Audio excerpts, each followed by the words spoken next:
We spoke about if you have page 173,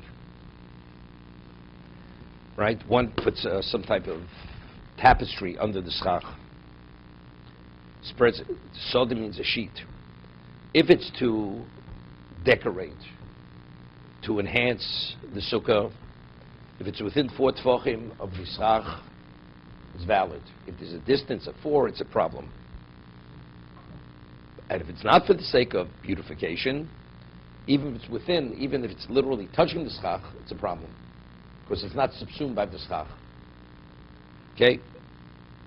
Mishna Berura, in the Be'er Alocha, V'meinu l'noi. Ze losh nisa kamkim betur, v'hu novea min divrei harosh. He says the source is the rosh. Ein shom v'rotzelomar. Lav kafkim ne'anishar psulo. Na'afilu shlom ne'anishar. Kol she'enu l'noi posul, l'botel gabi sukkah. See, it's interesting. It says, Mishnah says that if you spread a sheet under schach to catch the falling leaves or the pine needles, it's possible. Right, so how do you understand that? But what about if it's not for that? So over there, one interpretation is you need you need more shade than sun. So let's see, take branches with leaves. And the leaves in 2-3 days dry. So when they start shriveling, they fall. So now you have a problem because now you have more sun than shade. So by putting the sheet underneath, it catches the leaves. So the leaves remain there. So you're able to maintain the shade. But what's the cause of the shade? The cause of the shade is the sheet, which is underneath, which is holding the leaves, not allowing them to fall. But the sheet is schach posel. So because the sheet is enabling the schach to maintain its shade, therefore it's posel. That's what some learn. So if that's the case, what about if the sheet doesn't provide that function? It's just there. It doesn't beautify the sukkah. It doesn't provide anything to shade. Maybe it doesn't validate the sukkah. Right? That's what you think. If that's the way you would understand the Mishnah. The reason why the sukkah is not valid is because the sheet is contributing to the shade. Because if not for the sheet, the leaves would fall, and you wouldn't have sufficient shade. So it's like what we call davar ha'maimit. So what's the cause of the shade? The cause of the shade is the sheet. You follow me, Howard? Yes. Okay. So if you would understand it that way, so if you would put a sheet, it doesn't have that function. It seems it shouldn't validate the sukkah.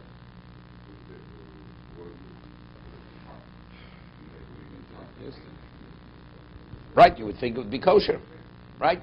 So that's what the Rosh says. That's not the understanding of the Mishnah. That's how it has to be specifically for beautification. If it enhances the schach, beautification-wise, like it's a mural or whatever, the colored sheet is one thing.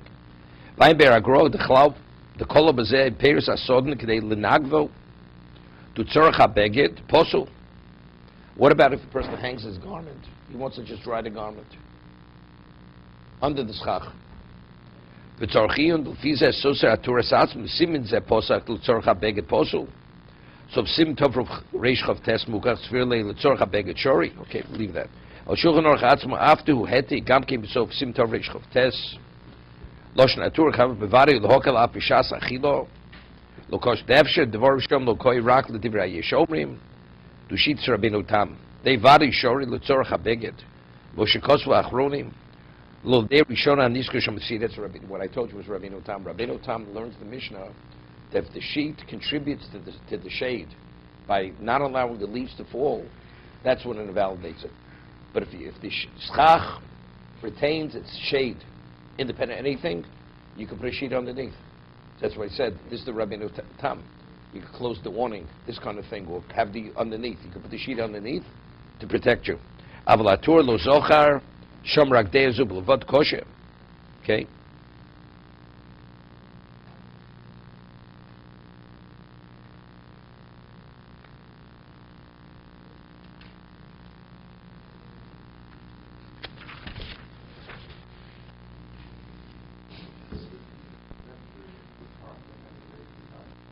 To see what it is. Yes, so he could.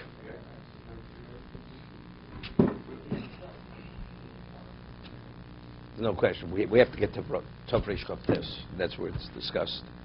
The noise sukkah. Okay? Years ago, they used to have a Spiro Foundation. They used to put out a lot of educational material.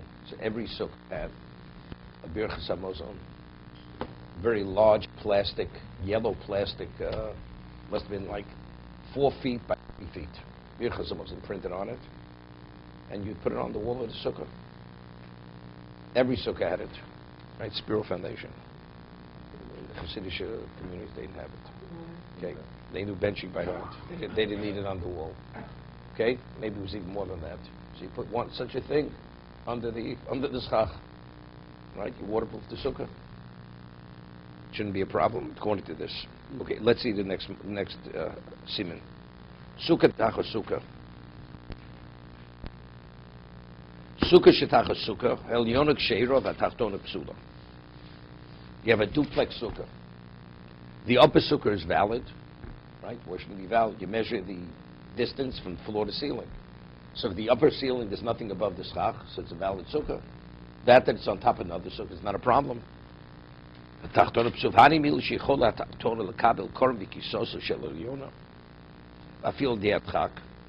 is the lower sukkah invalidated? That's only if the floor can hold bedding even in a difficult way, so therefore the upper sukkah functions independent of the lower sukkah. Following out. Meaning it's functional, even though it's functional at a very minimal level. And there's 10 tfochim from the upper sukkah, the schach from the upper sukkah to the lower sukkah. Because we discussed earlier, if it's less than 10 tfochim, it's not a sukkah.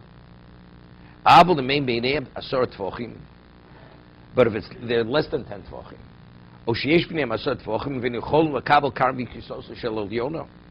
have 2 schach within 20 amos, and the lower schach, even at the most minimal level, cannot hold any level of weight. First, we'll go right through the schach. So that means the upper sukkah doesn't function as a sukkah at any level. So what do I have? All the shade that's provided on the lower part, the shade of the upper sukkah is within 20 amos of the ground. So it's schach kosher, correct? And the other upper sukkah is not functioning as a sukkah, so that means the lower sukkah does not have a sukkah above it. So, and all the schach, all the shade that's provided in the lower sukkah is coming from where? From schach, that's within 20 amos. If it's a valid sukkah, the lower sukkah becomes a valid sukkah. Correct? Although you may not need it. You may not need it. Doesn't make a difference, but it doesn't detract from the lower sukkah.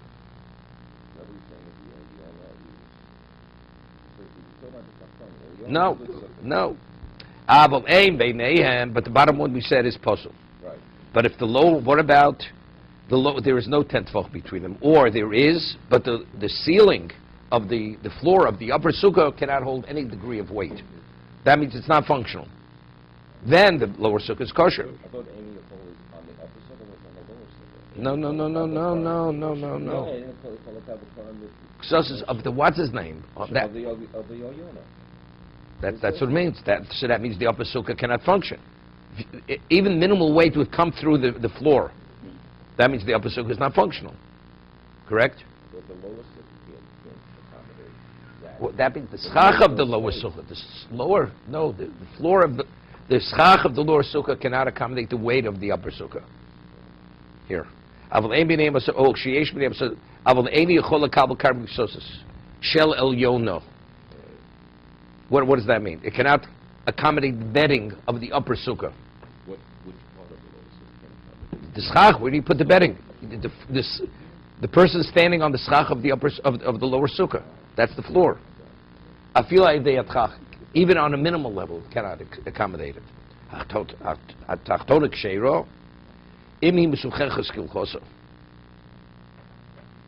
Now, we'll see. Because this is very... We have the upper sukkah, which is outside sukkah. We have a sukkah within that sukkah. Say the inner sukkah, the lower sukkah, the smaller sukkah. Not smaller, just below it. Below it. It's takes up half the sukkah. So, And you put your table, okay, where you can reach your meals, in the lower sukkah. Right? good. Okay, but the table This is the other end. It's longer than the... Okay, good. So it extends to where you're underneath the outer sukkah, the bigger sukkah. Some people are eating... He has a very creative mind, Alan. Some people are eating in the... Yotze with both. You yotze with both, right? They're both, because the schach of the lower sukkah can't accommodate the upper level. So you have kosher schach.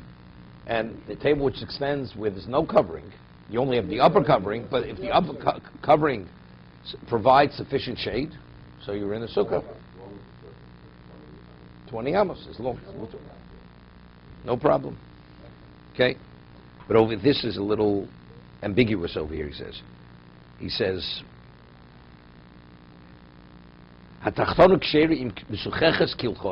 lower one is valid if it has sufficient schach, even if the upper one is above 20. So now the question, what does that mean? Does it mean to say, even if the upper one's above 20, the lower one is kosher? Or does it mean to say, what about if the upper one is within 20 and the lower doesn't have sufficient schach to provide shade? Yeah, I'm saying. 1 second. Okay,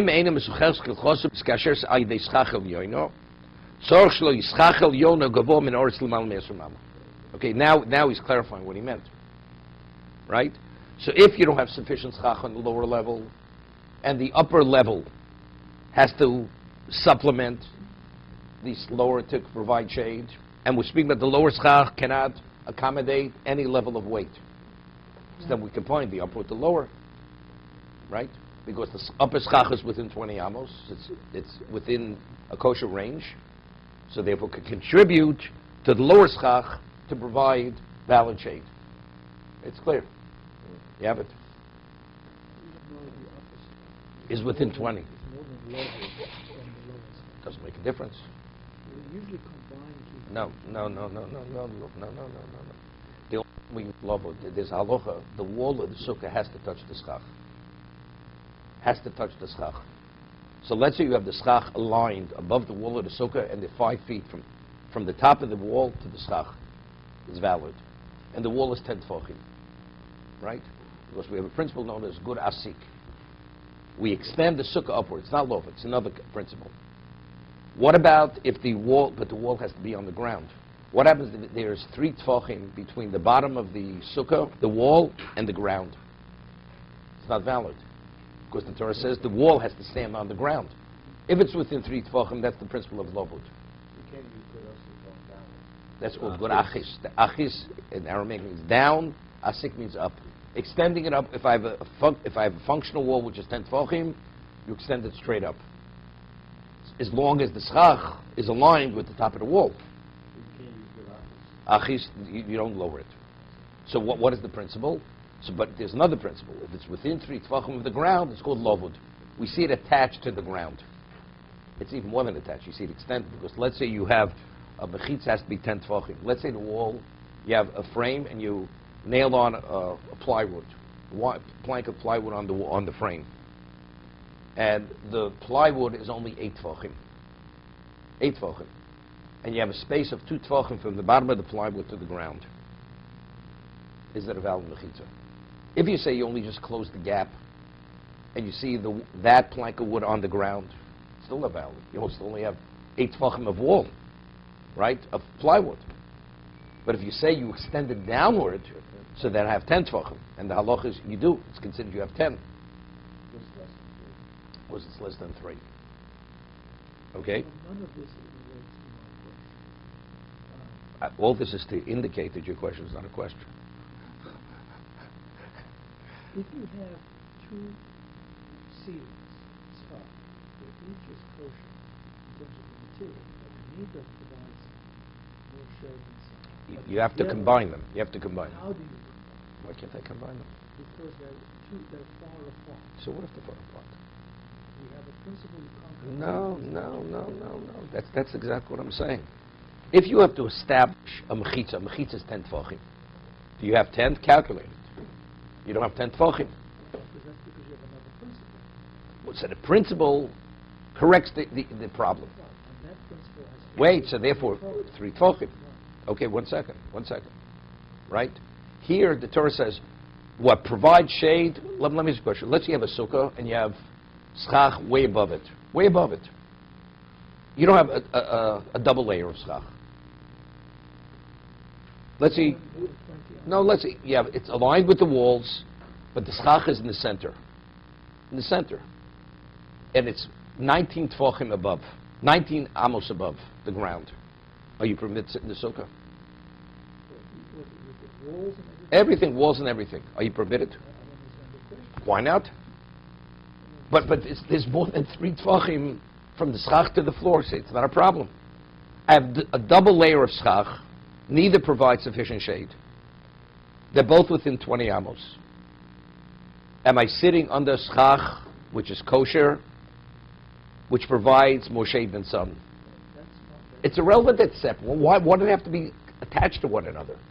The Torah says you have to sit under shade which is provided by kosher schach. The shade that you're sitting under, is it provided by kosher schach? It's irrelevant to me whether the schach is within 3 tefachim or they're 5 feet apart. It's irrelevant to me. The roof is irrelevant, right? As long as the roof is within 20 amos, that means the shade is coming from valid schach.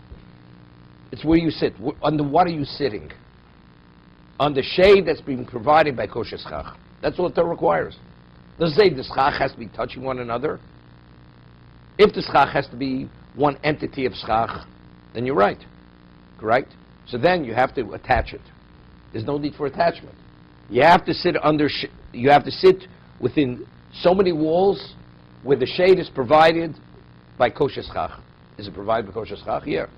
Yes, it's 2 layers, so it's 2 layers. It's 6 layers. It's irrelevant how many layers there is. You're saying if the top sukkah, the schach is only in the middle, and there's 5 feet of empty space on either side of the schach.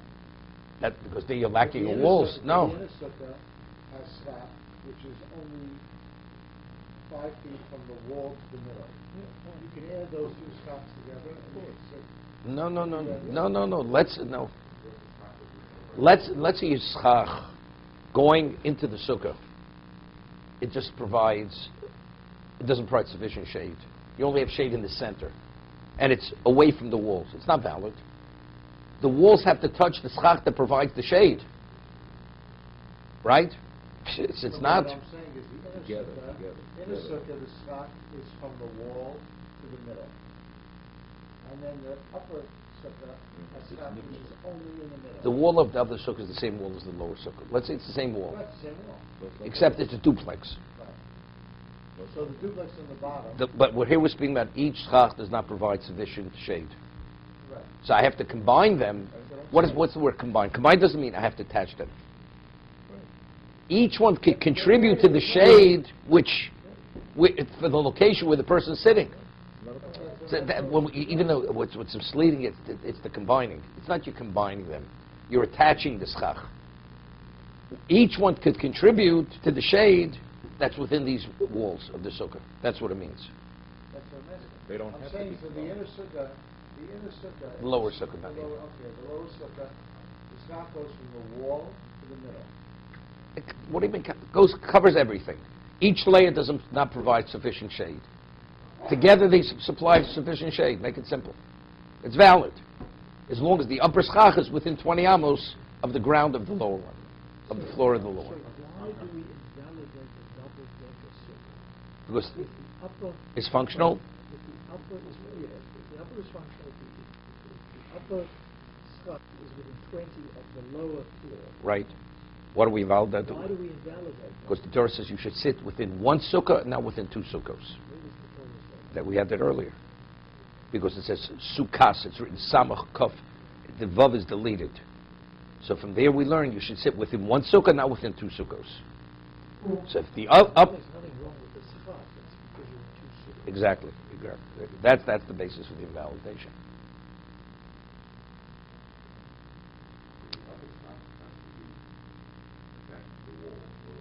Right. Exactly. Correct. See, we talk about,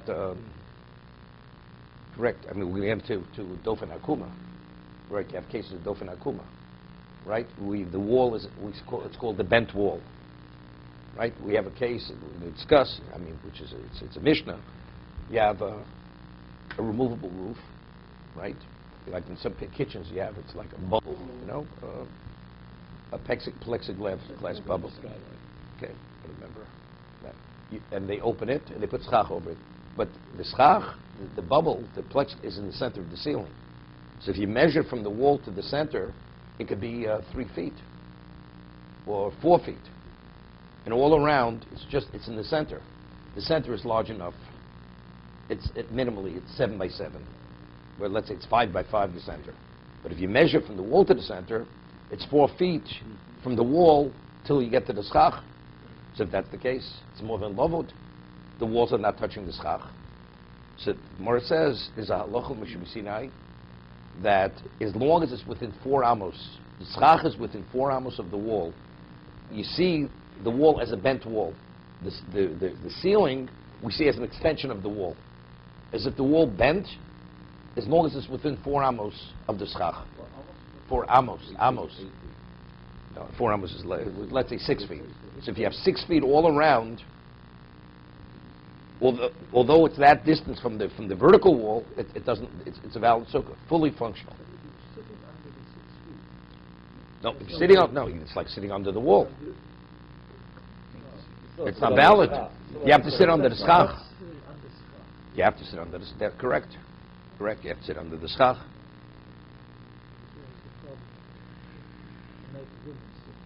The whole sukkah is kosher, but I think you only sit under the schach. Correct. It's the same thing, right? Very often you build a sukkah on a deck, so you have an overhang on the deck. Comes out a little bit, right? So if you need every bit of space and you can't put the table a little away from that wall of the house, it's a problem. You can't sit adjacent to the wall, so usually women sit there. Of course, that's the overhang. The overhang is definitely, it's not valid. You're not sitting under the schach. So why is it valid? It's dofen akuma. So you'd say, well, using the wall of the house as one of the walls of the sukkah. Correct? Because they have no obligation.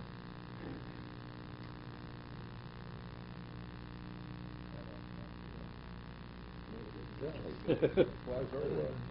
Bingo.